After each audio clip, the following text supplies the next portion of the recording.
ओम सहनाववतु सहनौ भुनक्तु सह वीर्यं करवावहै तेजस्विनावधीतमस्तु मा विद्विषावहै। ओम शांति शांति शांति।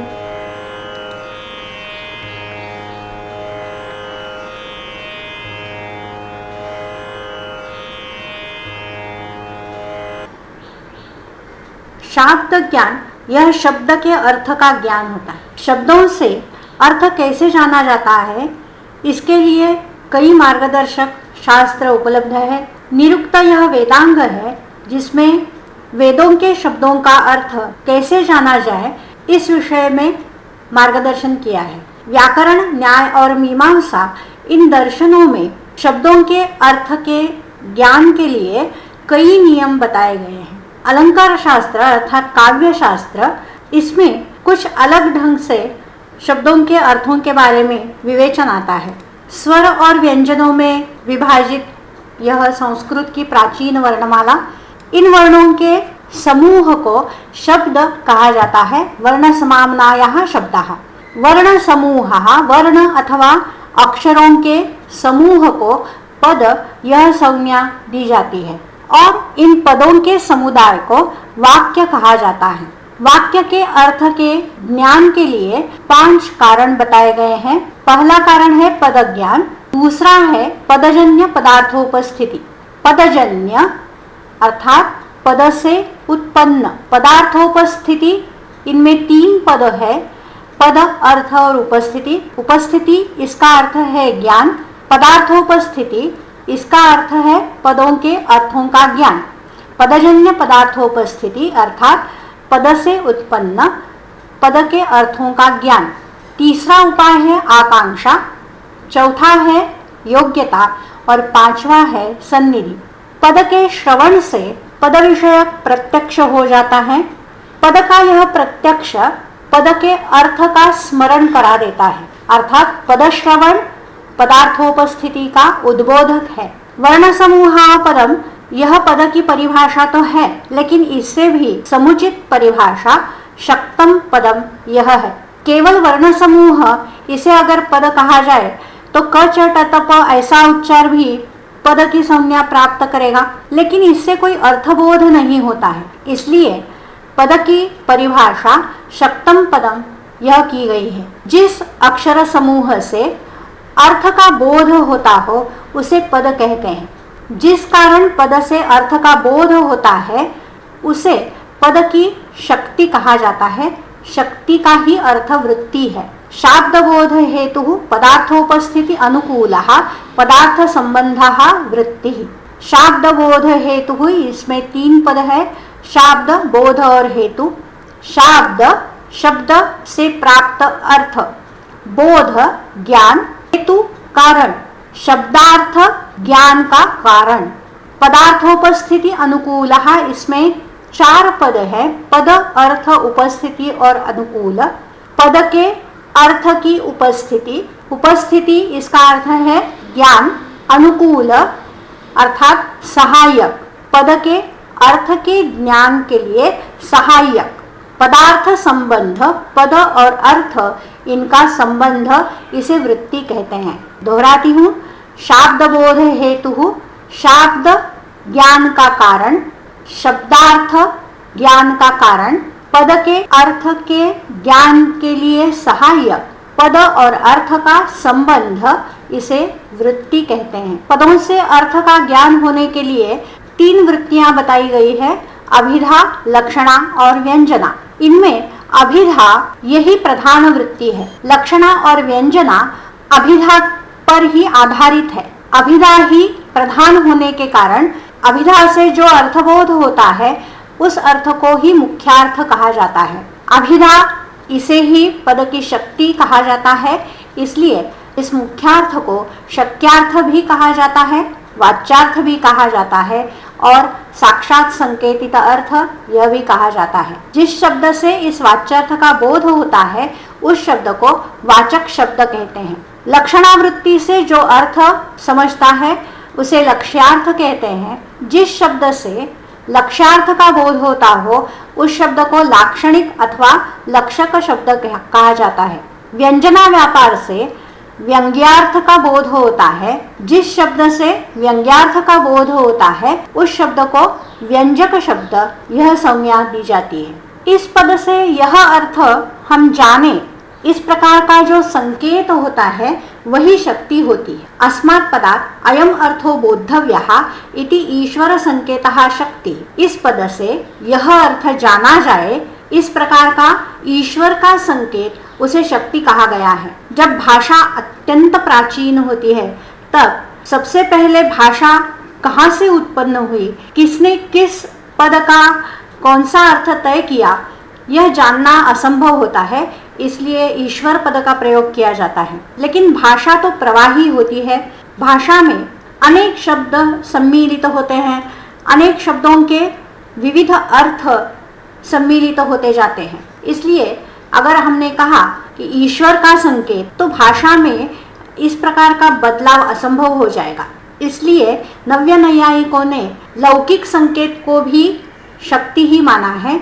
तर्क संग्रह दीपिका में शक्ति की परिभाषा की है अर्थ स्मृति अनुकूल पदार्थ संबंधा शक्ति। अर्थ के स्मरण के लिए सहायक ऐसा पद और अर्थ का जो संबंध है उसे ही शक्ति कहा है। किसी भी पद का विशिष्ट अर्थ समझने के लिए मूलतः इस पद का यह अर्थ है, इस शक्ति का ज्ञान होना आवश्यक है। इसे ही शक्ति ग्रह कहा जाता है। सिद्धांत मुक्तावली में शक्ति ग्रह के 8 उपाय बताए हैं। शक्ति ग्रह व्याकरण उपमान कोशाप्त वाक्यात् व्यवहारतश्च वाक्यस्य शेषाद् विवृतेर वदन्ति सान्निध्यत सिद्धपदस्य वृद्धाः। व्याकरण, उपमान, कोश, आप्तवाक्य, व्यवहार, वाक्यशेष, विवृति और सिद्धपद सान्निध्य यह शक्ति ग्रह के 8 उपाय है। पहला उपाय है व्याकरण। शक्ति ग्रह का यह उपाय है, इसका अर्थ भाषा सीखने का यह उपाय है ऐसा अर्थ नहीं है। व्याकरण तो बिल्कुल ही भाषा सीखने का उपाय हो नहीं सकता। इस विषय में पातंजल महाभाष्य में एक कथा आई है। पुरातन काल में मिट्टी के बर्तन हुआ करते थे। तो जैसे एक व्यक्ति सुबह कुम्हार के पास जाता है और बताता है कि मुझे इस प्रकार का एक बर्तन चाहिए, वो तुम बना के रखो, मैं शाम को जाते वक्त ले जाऊंगा और फिर उसका उपयोग करूंगा। इस प्रकार से कोई वैयाकरण के पास नहीं जाता है कि देखो भाई मुझे इस प्रकार के शब्द का प्रयोग करना है, वो तुम बना के रखो और मैं शाम को जाते हुए वो समझ लूंगा और बाद में उसका प्रयोग करूंगा। ऐसे नहीं होता है। भाषा पहले होती है, व्याकरण बाद में होता है। भाषा के अनुसार व्याकरण बदलता रहता है। तो यहाँ शक्ति ग्रह का उपाय व्याकरण कैसे बताया है? पहले तो 8 उपायों में से एक उपाय व्याकरण है और हम भाषा सीखने के बारे में नहीं बोल रहे। हम जो शब्द प्रमाण हमें उपलब्ध है, शास्त्र हमें उपलब्ध है, उन आप्त वाक्यों के अर्थों का ज्ञान कैसे करें इस बारे में बात कर रहे हैं। जो उपलब्ध शब्द हैं उनका ज्ञान प्राप्त करने के लिए व्याकरण यह एक उपाय है। व्याकरण से हमें प्रकृति और प्रत्यय इनका ज्ञान होता है। प्रकृति अर्थात शब्दों का मूल रूप, धातु और प्रातिपदिक यह प्रकृति है। क्रियावाचक धातु और संज्ञा प्रातिपदिक। धातु और प्रातिपदिकों से प्रत्यय होने से उनके विविध अर्थ व्यक्त होते हैं। जिस प्रकार विद यह ज्ञानार्थक धातु है, उससे प्रथम पुरुष एक वचन का टिप प्रत्यय होने से व्यक्ति यह रूप बनता है जिसका अर्थ होता है वह जानता है अथवा वह जानती है। पच इस धातु से कर्तृवाचक अन्वल अर्थात अक प्रत्यय होता है जिससे पाचक ऐसा शब्द निष्पन्न होता है। पच धातु का अर्थ है पकाना। अक प्रत्यय कर्तृवाचक है, उसका अर्थ होता है कर्ता।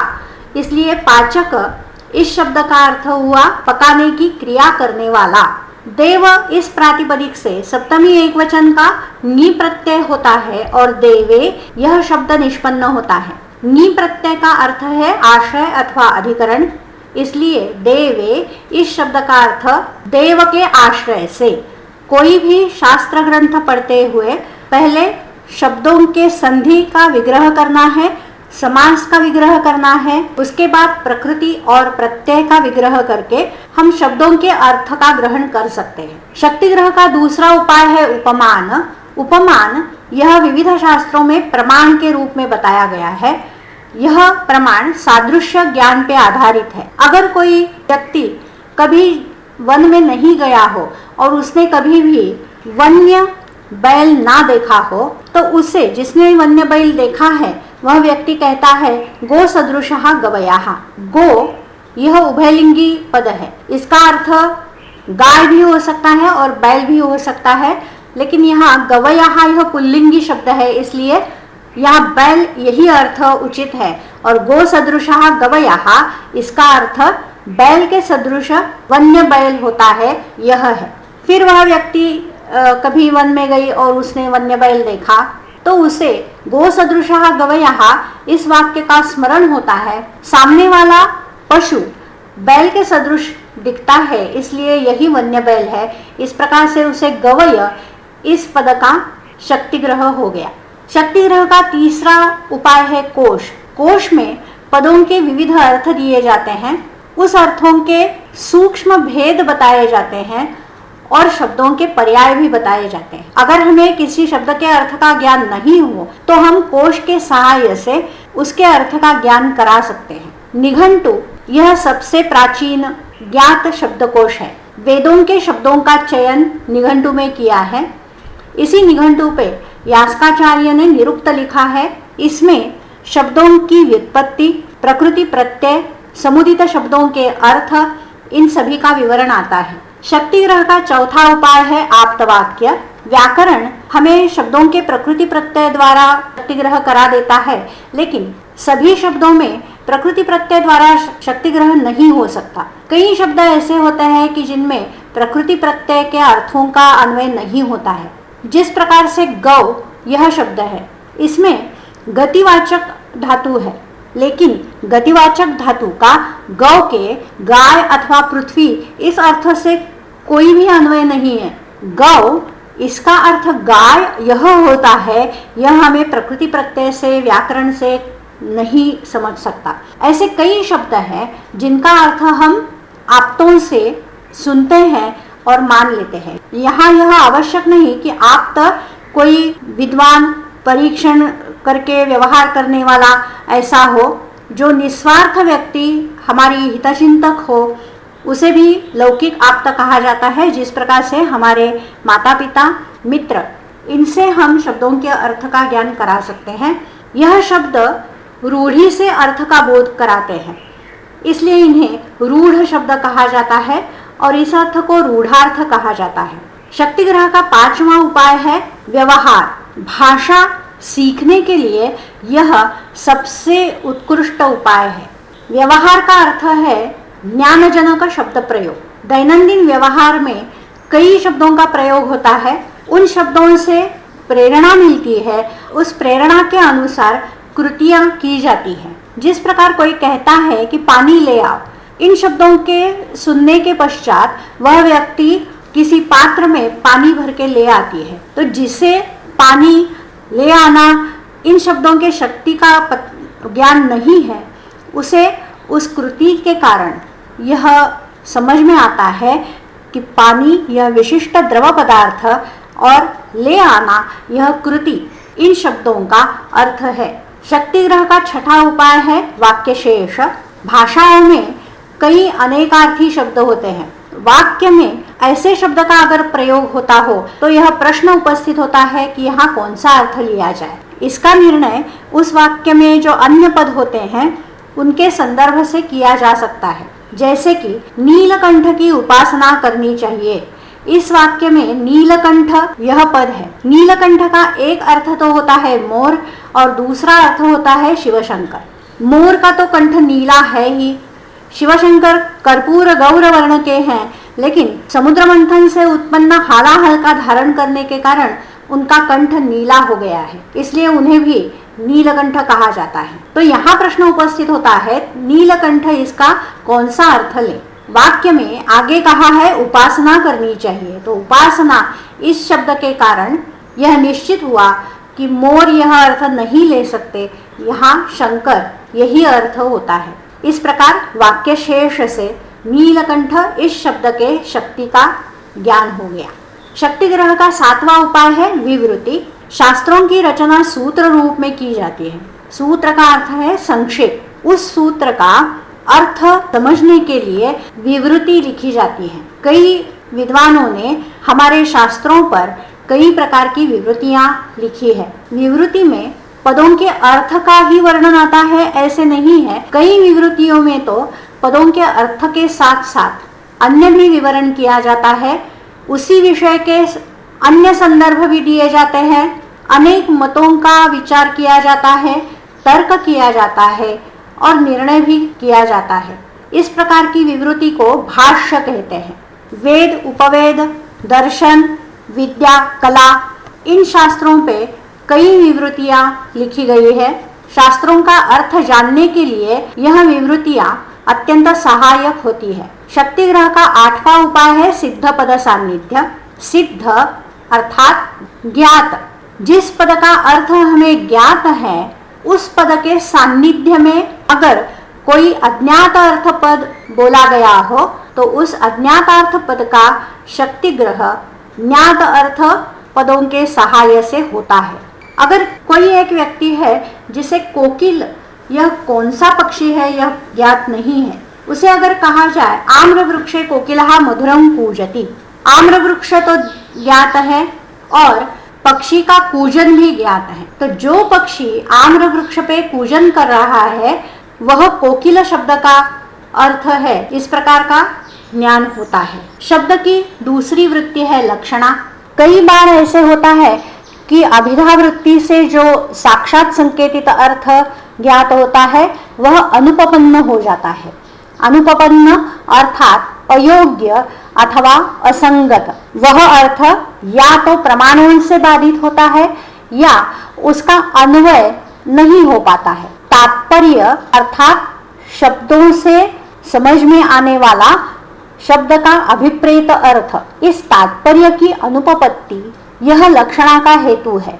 जब कभी भी वाच्यार्थ अनुपपन्न होता है तो वाच्यार्थ से संबंधित अन्य अर्थ लक्षणा वृत्ति से समझा जाता है। अन्य अर्थ कौन सा हो इसके भी नियम है।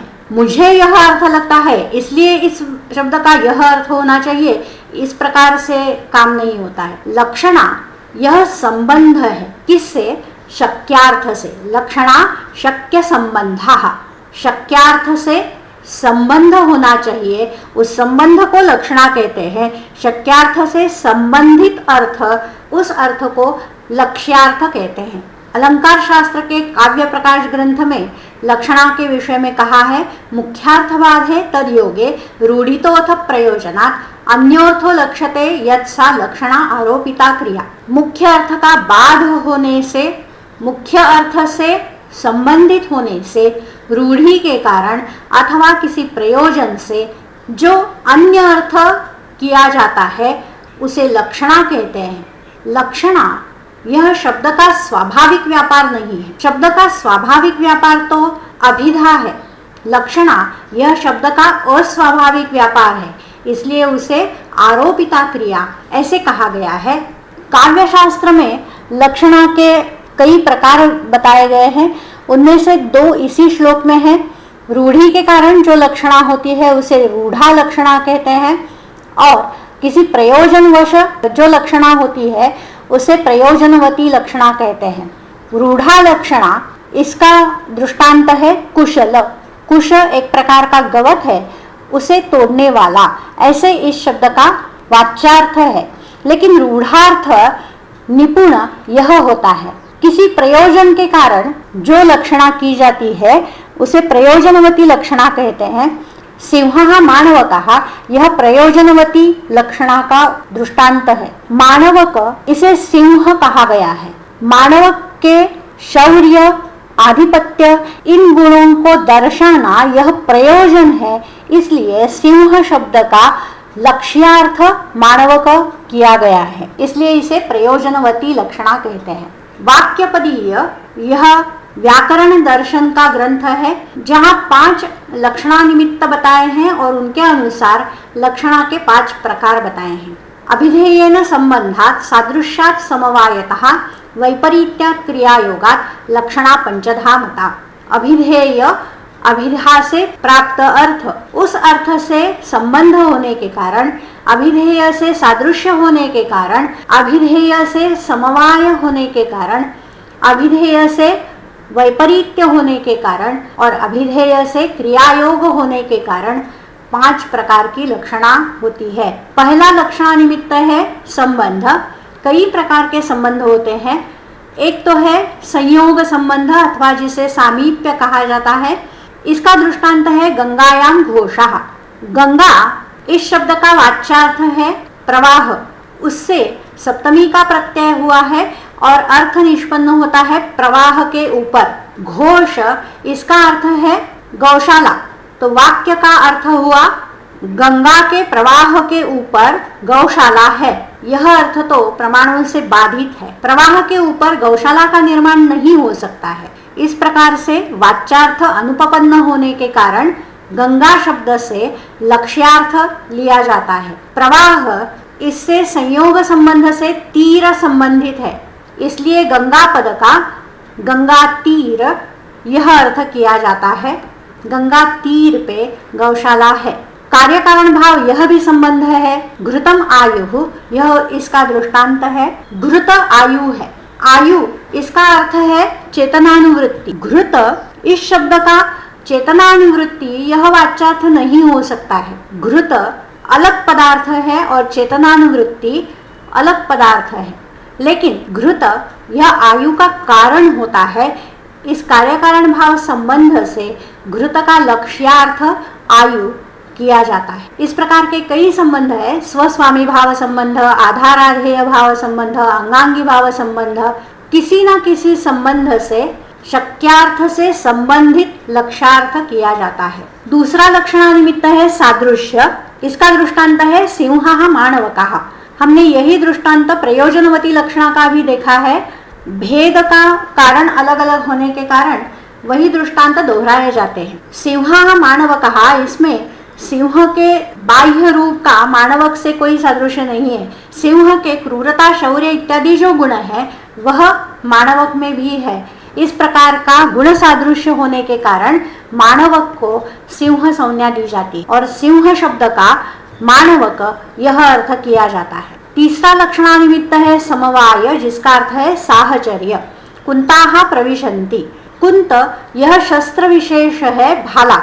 अब शस्त्र तो प्रविष्ट नहीं हो सकता है, इसलिए कुंत शब्द का वाच्यार्थ अनुपपन्न हो गया। जिनके हाथों में भाला है वह लोग, यह इसका लक्ष्यार्थ होता है। समवाय संबंध से संबंधित मनुष्य विशेष प्रविष्ट होता है। साहचर्य इस लक्षणा निमित्त से आयुर्वेद में भी लक्ष्यार्थ लिया जाता है। गुर्वादयो गुणाद्रव्ये पृथिव्यादौ रसाश्रये रसेषु व्यपदिश्यन्ते साहचर्योपचारतः।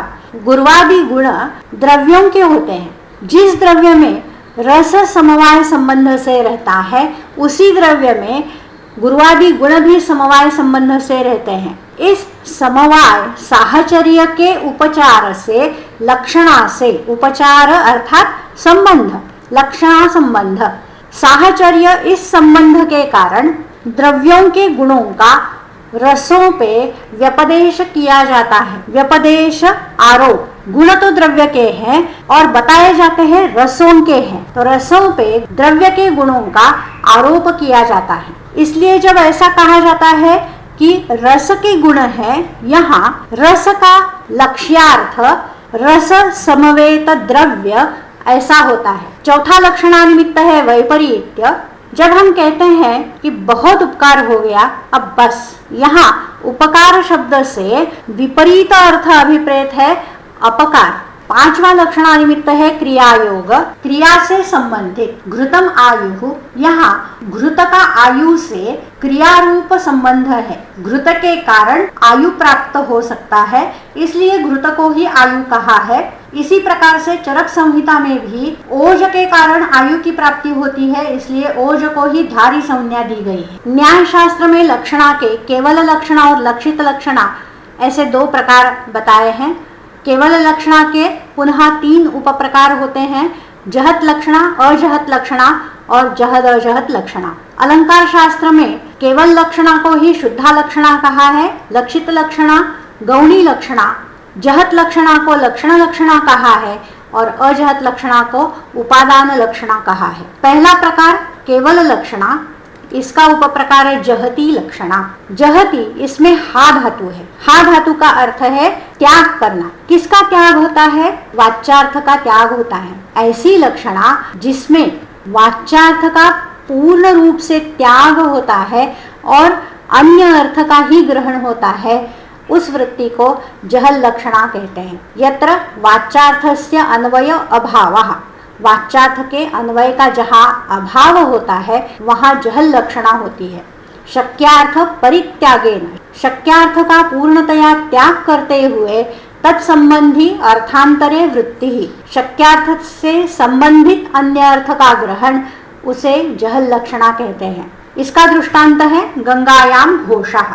यहाँ गंगा इस पद का शक्यार्थ जो है प्रवाह, इसका संपूर्णतया त्याग हुआ है और प्रवाह इस अर्थ से संयोग संबंध से संबंधित तीर इस अर्थ का ग्रहण किया है। दूसरा दृष्टांत है मंचाः क्रोशन्ति।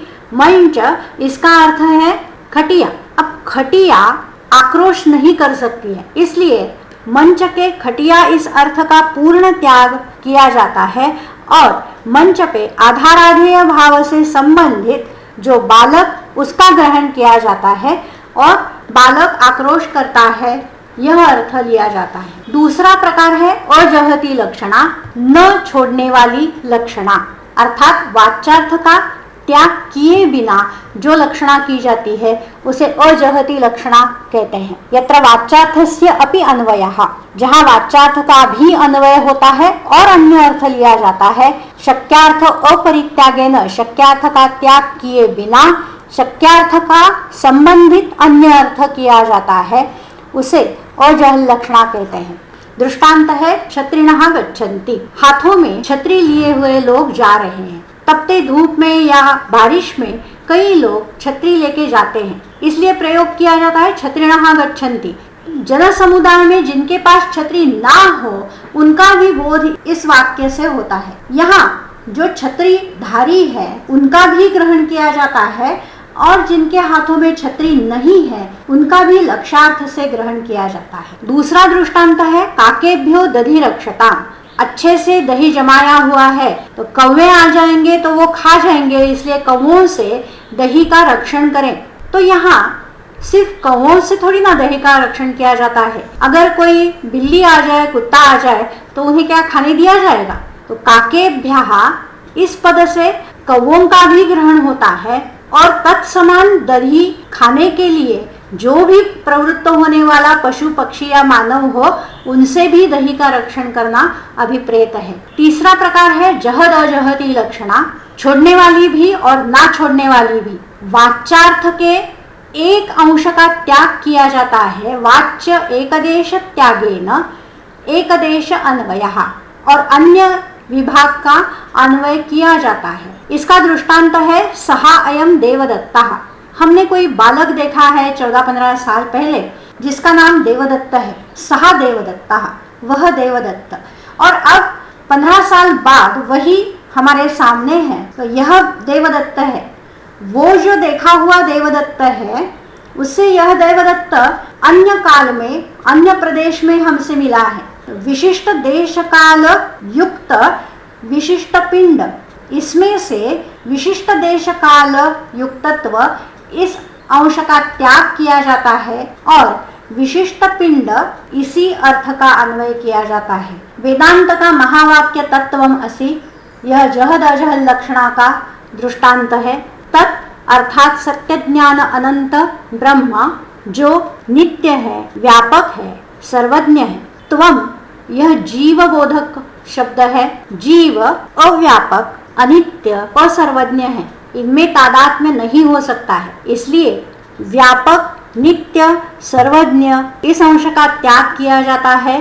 जीव के पक्ष में अव्यापक, अनित्य, असर्वज्ञ इस अंश का भी त्याग किया जाता है और चैतन्य इसी एक अंश का ग्रहण किया जाता है। इस प्रकार से उनमें तादात्म्य जान सकते हैं। लक्षणा का दूसरा भेद है लक्षित लक्षणा, शक्य परंपरा संबंधः लक्षित लक्षणा। जिनमें शक्यार्थ से परंपरा संबंध होता है उसे लक्षित लक्षणा कहा जाता है। अर्थात शक्यार्थ से संबंधित एक अर्थ होता है और उस संबंधित अर्थ से संबंधित दूसरा अर्थ होता है।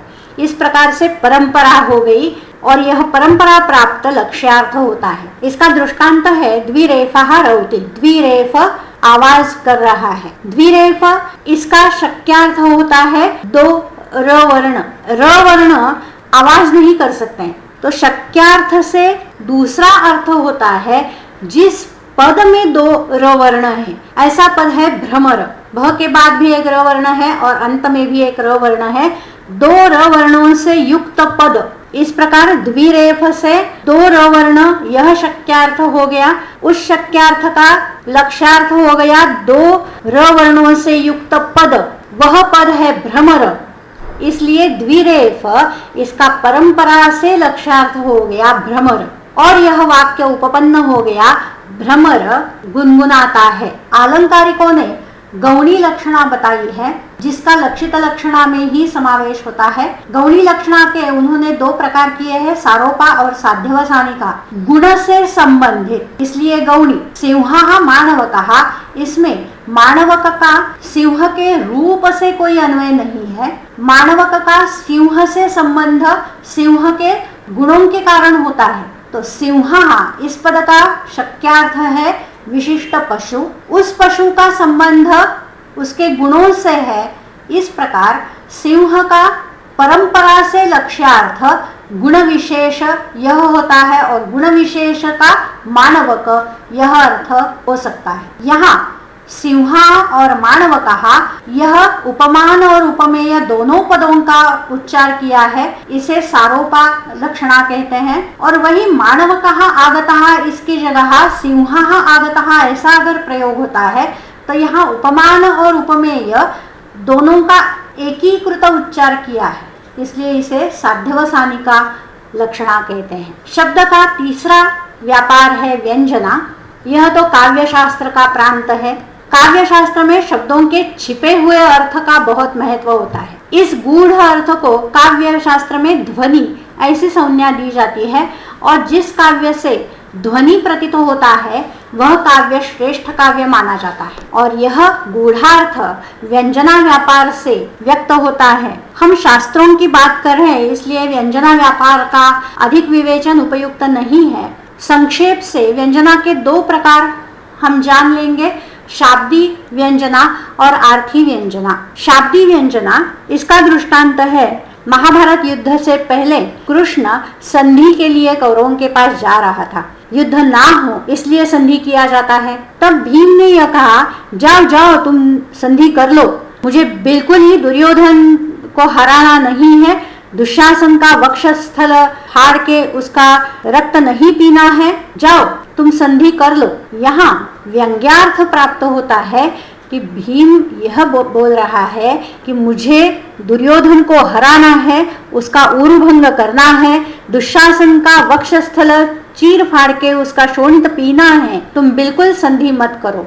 आर्थी व्यंजना इसका दृष्टांत है गंगायाम घोषः। गंगा इसका लक्ष्यार्थ होता है गंगा तीर और व्यंजना व्यापार से उस तीर पे गंगा के शैत्य और पावित्र्य इसका भी बोध होता है। नैयायिकों ने शाब्दी व्यंजना का अभिधा में ही समावेश किया है और आर्थी व्यंजना का लक्षणा में समावेश किया है। इसी प्रकार के वीडियोस लेके फिर से आ जाऊंगी। अगले वीडियोस के लिए मेरा चैनल सब्सक्राइब कीजिएगा। अगर आपकी कोई सूचना हो, प्रश्न हो तो नीचे कमेंट्स में लिखिएगा या फिर मुझे मेल कीजिएगा।